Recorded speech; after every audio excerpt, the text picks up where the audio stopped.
that King Achav had. King Achav is being met by prophets and prophets, yet at the same time, he doesn't like Michael. Every time that Michael prophesizes, it's something which is negative to him. Okay?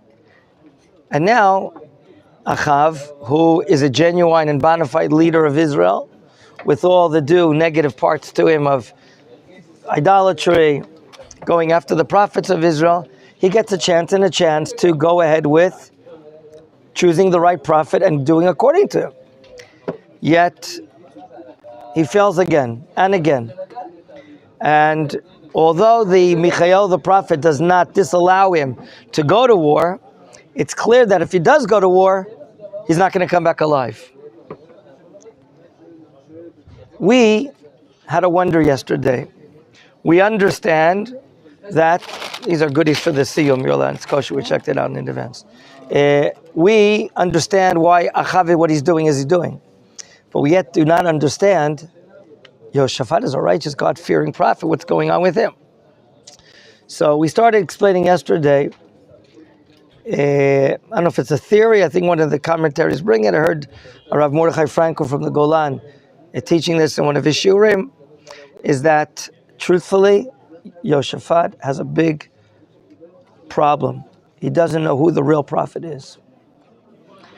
And initially when he's offered by his cousin, Achav, to join him in war against the Aram, Damascus Aram, on the Giladi mountains, my horses are your horses, my chariots are your chariots, my soldiers are your soldiers. Wow, it sounds so much brotherhood and affinity and unity. We didn't see this all these generations. Here we are. He goes to war. L'chora, you would have thought that he understands who the 400 are, who's Tzidkiyahu, and that they're false prophets. Thank you. And yet you would think also, okay, this is made out of cheese. You'll let it. It's kosher. Okay. You would have thought that he wouldn't join him until the war, because he's going. You want to get all of it? Okay, just take one. So look, we want to try to see the end of the chapter, and then try to offer an understanding through looking at Yirmiyahu and Divrei Yamim. This too I heard from Rav Mordechai Frankel. Yesterday, at the war, on the Giladi heights, it just says casually in 34, verse 34, V'ish mashach bakeshet litumo. And coincidentally, someone pulled the arrow and the bow, and it shot, and it wounded who? Achav. Why is it written such a way? V'ish, and a man did it. It seems clear to us that when you were given a chance by God to listen to prophets, and you get one strike, and another strike, and a third strike, I mean, he'll tell you the laws of football or baseball. What are you talking about? Baseball. Baseball. You get 3 strikes and you're out. God has decreed that Achav's going to die. He's going to die. He's not going to. Your cups are better than ours? Is that what you want? Yours? These colors are nice. Yeah. Okay. Now, so maybe that's the reason why the Tanakh says, and a man happened to what? Shoot the bow and arrow, and he hit him. Why? Because God wants Achav dead. That's his punishment. What is his punishment? He's going to die. And why is he going to die? Because he doesn't adhere to the prophets whatsoever. He doesn't adhere to the prophets. Later on, in Melachim Bet, when we learn about the minister of defense for Aram, and we're going to learn about Naaman, the minister of the army, Chazal say he is the guy here, maybe a regular soldier here, that shot and killed Achav. Didn't kill him instantly, but he killed him. Why does it mention him? Because maybe the Tanakh wants to share us that one way or the other, Achav is paying his punishment. He's going to die because he doesn't adhere to the prophets. And therefore the Torah purposely wants to not disclose who is the shooter here. And in fact, not only does it not disclose who the shooter is, but Letumo, coincidentally shot in that direction and he hit Achav. Is this a Jew? Naaman Sartzava is very far from being Jewish. He later becomes the minister of the army of Damascus, Aram. We're going to meet that. We're going to meet it with this. Gentlemen, let's continue. Pasuk, we got up to verse 37. Vayamat HaMelech vayavo Shomron. If the king died, how did he get to the Shomron? Pasuk, Kaf chapter 22 of Melachim, the last chapter, verse 37. Apparently we're talking about the army that's bringing him back. Vayikbru et HaMelech b'Shomron. Achav is buried in the Shomron. And now we see the fulfillment of one of the prophecies of Michael. Vayishtof et harechev al brechat Shomron, by the pool of the Shomron. They're rinsing off the chariot of the king because it's so bloody. Vayaloko haklavim et damo, and indeed the dogs are licking up his blood. Vazonot rachatzu. The term here, azonot, it could be a simple meaning that prostitutes are washing themselves there as well, and that's meaning that is even more degradation to the king, that these adultery women are even rinsing their bodies with the water and the blood of Achav. It's just showing something despicable that's happening to him. Some of you may know that he will not even get Olam Haba, as the Mishnah says in Sanhedrin. All this, Kidvar Hashem Asher Diber. The rest of the events of Achav, Veyeter Divrei Achav, verse 39, V'chol Asher Asa, Uveit Hashem Asher Bana. He apparently built out of the ivory of an elephant a something very, very fantastic.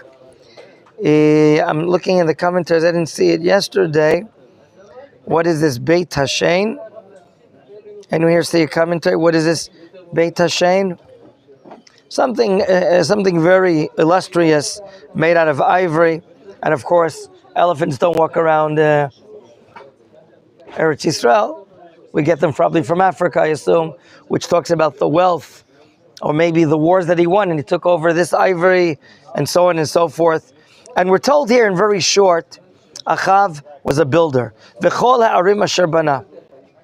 He was a builder. He built the land of Israel. And that's to his merit. And the Tanakh is telling us this. Haloim Ktuvim, all these matters are written where? Al Sefer Divrei Yamin L'Macha Yisrael. There's a book of Chronicles, no, not the one that we have, that Ezra wrote and incorporated in the Tanakh, but there's a book called the Book of Chronicles that's more of a historical book written by the secretary of the king. However, throughout history, we lost these books and we don't have them. Pasuk Mem Vayishkav Achav im avutav. He's buried with his ancestral burial. Vayimloch Achaziyahu beno tachtav.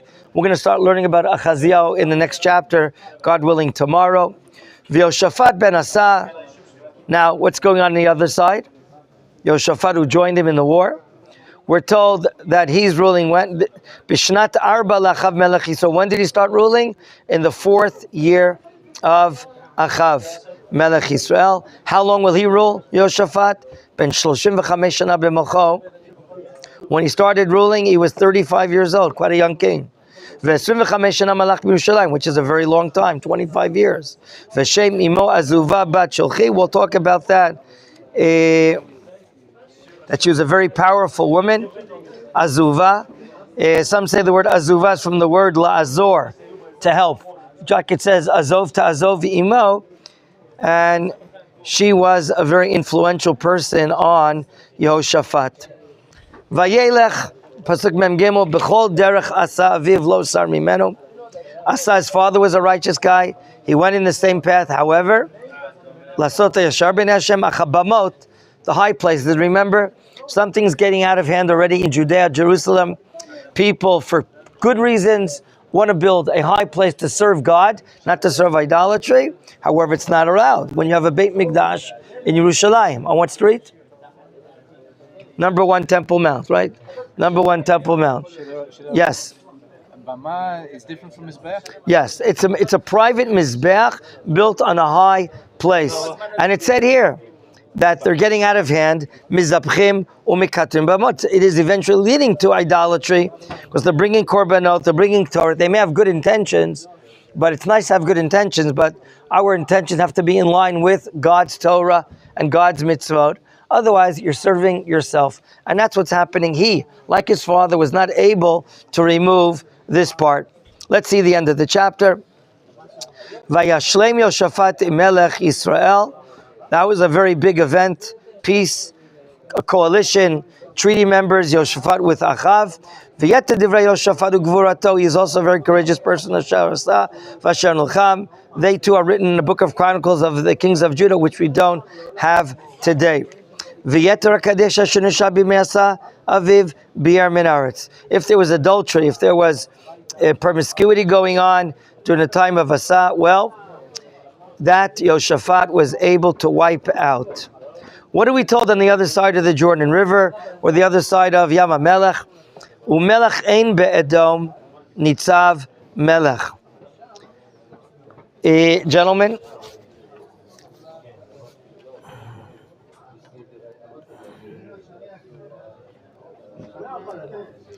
until Yoshafat's time, we were administering the lands of Edom. They were paying taxes. It started when? With David. When the Edomites attacked David HaMelech. So after winning the war, he put a governor there to collect taxes. It's still happening, but only until this generation, and then they're going to take over more or less. I want to just skip to what's going to happen the generation after Achav in verse 52. Achaziah ben Achav malacha Yisrael b'Shomron b'shnat 17 le'Yoshafat melech Yudah, and he only rules 2 years. You can imagine why. Things are not working out. Vayasara ben Hashem vayelech b'derech Aviv. He goes meaning in the terrible path of his father. Uvederech imo, and also uvederech Yerovam ben Nevat a few generations earlier. And Yerovam ben Nevat, of course, was not only a sinner but caused others to sin.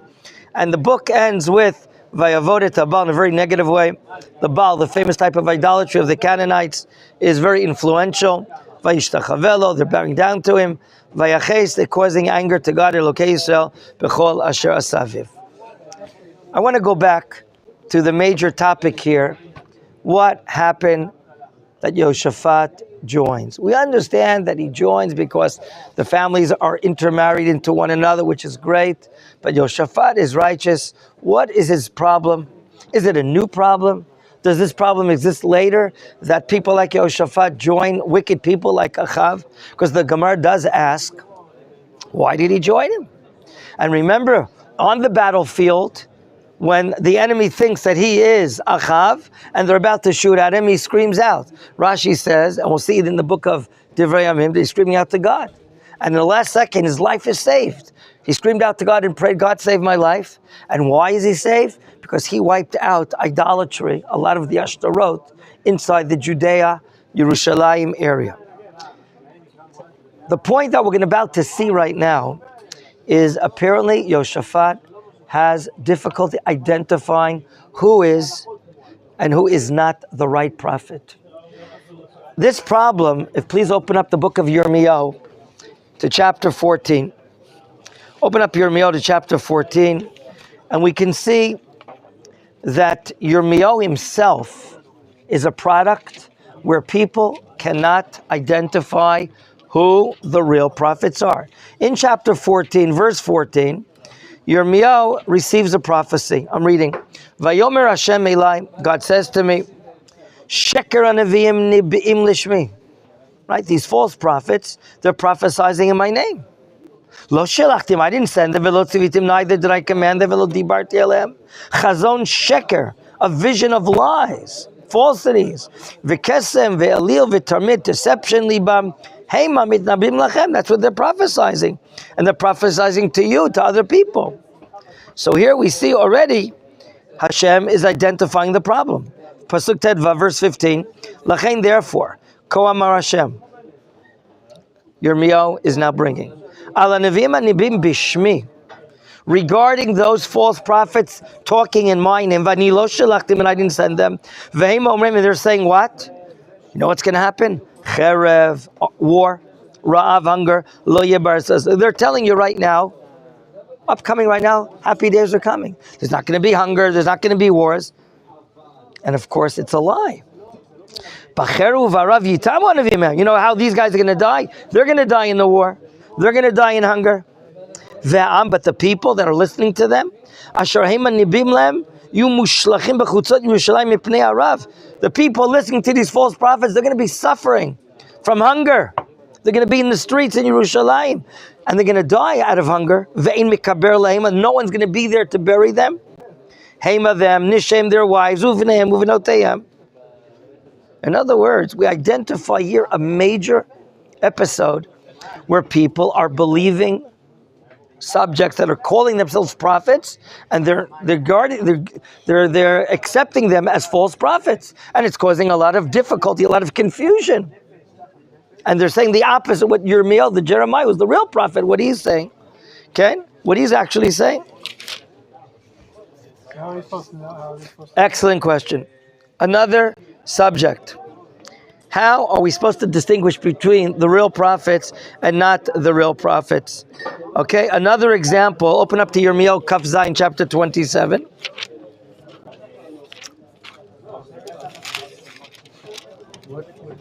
Yirmiyahu Kaf Zayin, chapter 27 of Yirmiyahu. Towards the end of the chapter.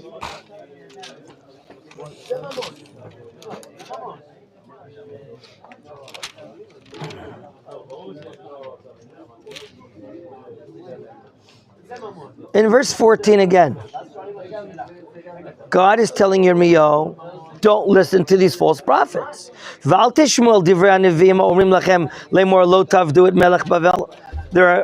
prophets that are what? Saying, don't be a subject to the king of Babylon. Don't serve him. It's not worth it. We're going to get out of there real fast. They're lying in what they're saying. And they're what? They're lying in my name. In verse 16, regarding the Kohanim, and the leadership perhaps, I've already spoken. Ko amar Hashem, al tishmul divrei nevi'echem. Don't listen to these prophets. Hanibib lechem lemor. What are they saying? Oh, you know what's going to happen after the destruction? Hinei klei beit Hashem mushavim mi Bavel atamera. All the kelim that were taken and exiled of the holy temple to Babylon, they're going to be brought back. God says, ki sheker, it's a lie. If do it, go serve. You're going to go down to Babylon. Do whatever the king tells you to do. You're going to be in the galut. Okay? Okay? Praise the queen on Shabbos in your synagogue in Great Britain and so on and so forth. And, just play it safe before they kick you where it hurts. Okay? Furthermore, here we see, and at the beginning of chapter 28, that is chapter 27, in the beginning of chapter 28, look at this. Some of you know Tzidkiyahu was the last king that we had in Judah. Listen to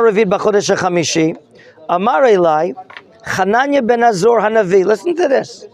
There's a guy that we know, he's a false prophet. He's called Hananya, yet he's called a Navi. Why do you think God calls him a Navi? Because people consider him as the prophet.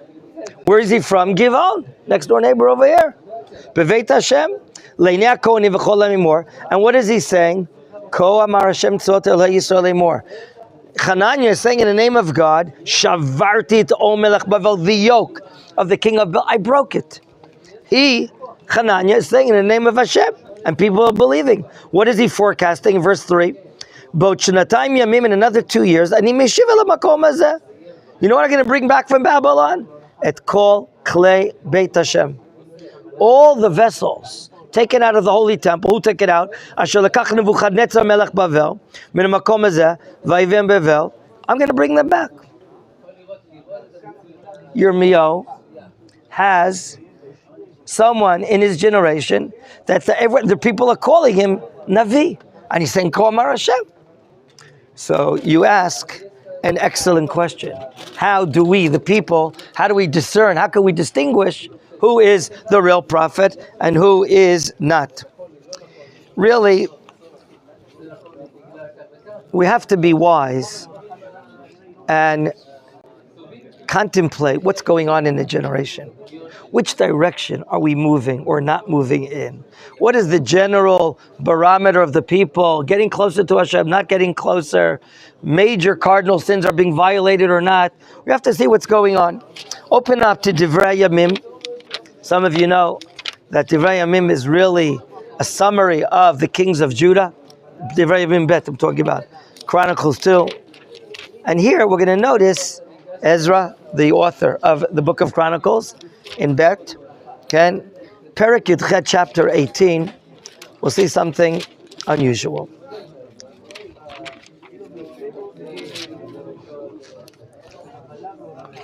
Look what we hear about Yoshaphat and his great qualities. Chapter 18, Chronicles 2. Vayilo Shaphat Osher v'chavod larov. Plenty of wealth, honor, and he married into Achav's family, as we learned last week. Vayerid lekeit shanim el Achav. At the end of his days, he joins Achav. Vayizbach lo Achav tzonu v'kal harov. He makes him a wonderful barbecue. Okay? V'lam and all the people that are with him. Vayasiteu lalot Ramot Gilad. Here, we didn't see that in the book of Kings. Achav was influential, enticing him to join arms with him to go up to war against Damascus Aram in the Giladi Heights. That wasn't mentioned in the book of Kings. Okay, and some of you may know, there's a famous Talmud Yerushalmi that says, Divrei Torah aniyim b'makom echad v'ashirim b'makom acher. Sometimes the Torah is impoverished here, yet wealthier, meaning here we have more details or particulars than we had in this place. Here in the book of Melachim, we didn't see that Achav was coaxing and influencing, come with me, you and your army, Yoshaphat, and join me in the war. Here it says it.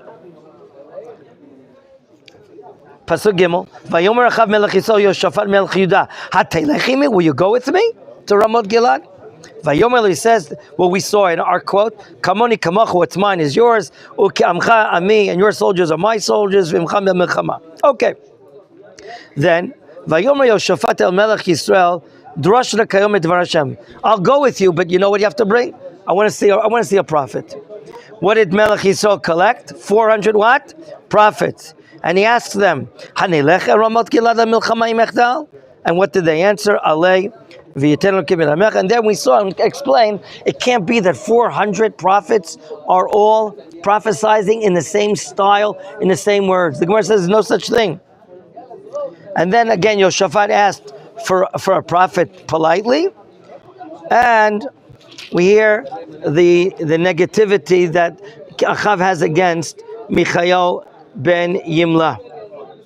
Then we hear the story in verse 10 regarding Tzidkiyahu, drops out of the 400 and brings in iron horns and says this is what God says to go to war.